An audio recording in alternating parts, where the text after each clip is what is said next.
Madurai Ellis நகர் சாலையில் மழைநீர் தேங்கியதால் வாகன ஓட்டிகள் அவதியடைந்து வருகின்றனர்.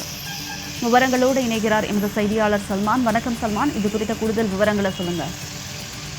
மதுரை மாநகரில் நேற்று இரவு முதலாகவே தொடர்ந்து பரவலான மழை பெய்து வருகிறது.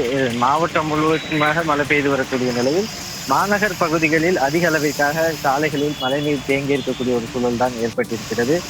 குறிப்பாக மதுரையில் உள்ள பெரியார் பேருந்து நிலையம் அருகே இருக்கக்கூடிய மதுரை எல்லிஸ் நகர் பகுதியில் இருக்கக்கூடிய அந்த சாலை முழுவதிலுமாக மழைநீர் தேங்கி இருக்கக்கூடிய நிலையில் அங்கு மீனாட்சி அம்மன் கோவிலுக்கு சொந்தமான கார் பார்க்கிங் அந்த பகுதி முழுவதிலுமாக மழைநீர் சூழ்ந்திருக்கிறது. இதனால் மீனாட்சி அம்மன் கோவிலுக்கு வருகை தரக்கூடிய ஏராளமான பக்தர்களும் சிரமத்திற்கு ஆளாகி இருக்கிறார்கள். அதே போன்று அந்த பகுதியில் இருக்கக்கூடிய வாகனங்களும் செல்ல முடியாத ஒரு சூழல் ஏற்பட்டிருக்கிறது.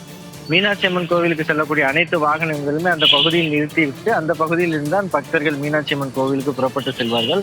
ஆனால் இதுபோன்று மழைநீர் தேங்கியதால் அவர்கள் காலை முதலாகவே செல்வதில் கடும் சிரமம் ஏற்பட்டு வருகிறது. அதே போன்று ஆட்டோ உள்ளிட்ட வாகனங்கள் கூட இயக்க முடியாத அளவிற்காக சாதாரண சிறிய மலைக்கு கூட இதுபோன்று மழைநீர் முழுவதிலுமாக தேங்குவதாக அந்த ஆட்டோ ஓட்டுநர்கள் தெரிவித்திருக்கிறார்கள். அதே போன்று பழங்கானத்தம் உள்ளிட்ட பல்வேறு பகுதிகளிலும் சாலைகளில் மழை நீரானது தேங்கி இருக்கக்கூடிய நிலையில் ஆங்காங்கே வாகன நெரிசலும் தொடர்ந்து ஏற்பட்டு வருகிறது.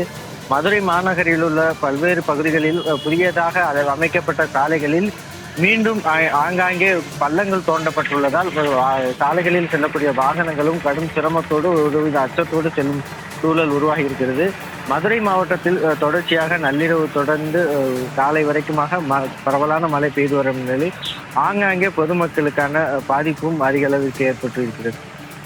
சல்மான், தங்களுடைய விரிவான தகவலுக்கு நன்றி.